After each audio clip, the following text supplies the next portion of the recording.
I'm gonna talk about hydration really quick.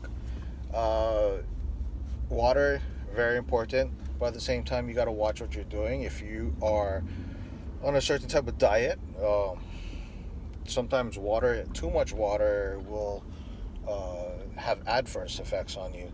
I was doing a juicing type of thing back in the day.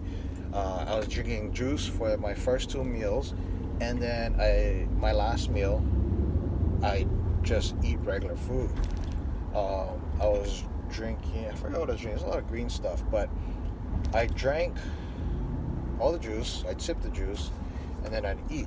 But when I trained, when I was going into jujitsu, uh, I was catching cramps like crazy, and I couldn't understand why. So I talked to my professor, my black belt, and he said, "You don't have enough electrolytes." I'm like, "What? Why not? I mean, it's only vegetables." But I guess what happens is when you're taking in the vegetables, there's a lot of water in vegetables, and at the same time, I'm drinking a lot of water. So a lot of water just going through my system and not being held in.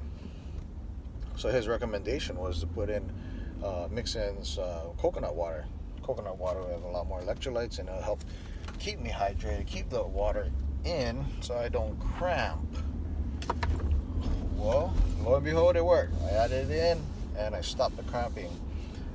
You could add salt if you needed to, but whatever. The coconut water worked. But another thing that came up was somebody asked me like, can I use this liquid IV stuff when I train? I'm like, yeah, I guess so, but I'd use that in a super extreme circumstances. If you're training really hard, uh, you're busting your ass, you're dieting hard, you're running hard, you're just like crazy. You need the supplements to help you with the recovery and the hydration. And I don't think he trains that hard. I think he trains hard, but it's not like he was training for a fight and he's just totally overexerting himself.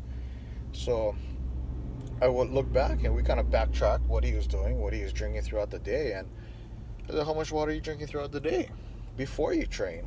And he said, I think it was like maybe one flask, which is probably less than 40 ounces or so. And I go, "That's your problem right there. You're not coming into training hydrated.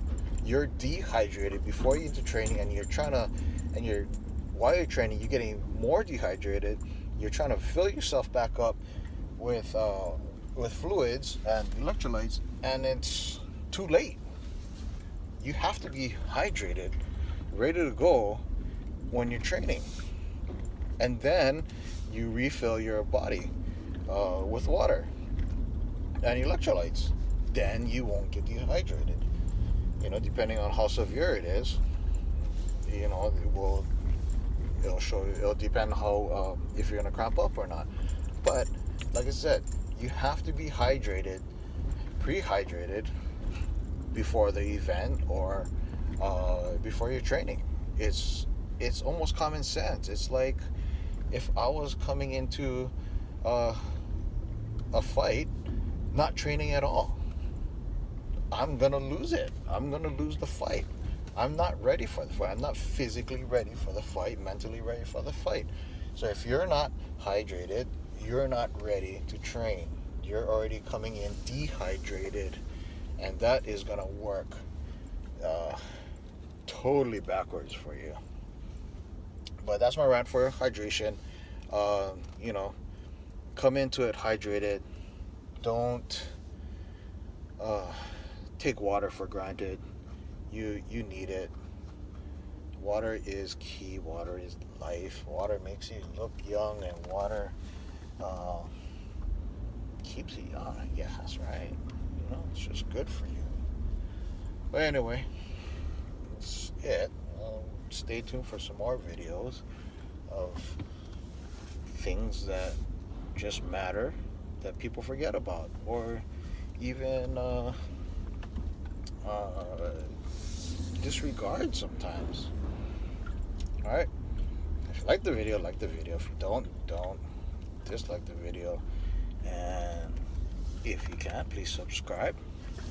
And if you have any comments, questions, go ahead, shoot them out, bro. All right. Peace.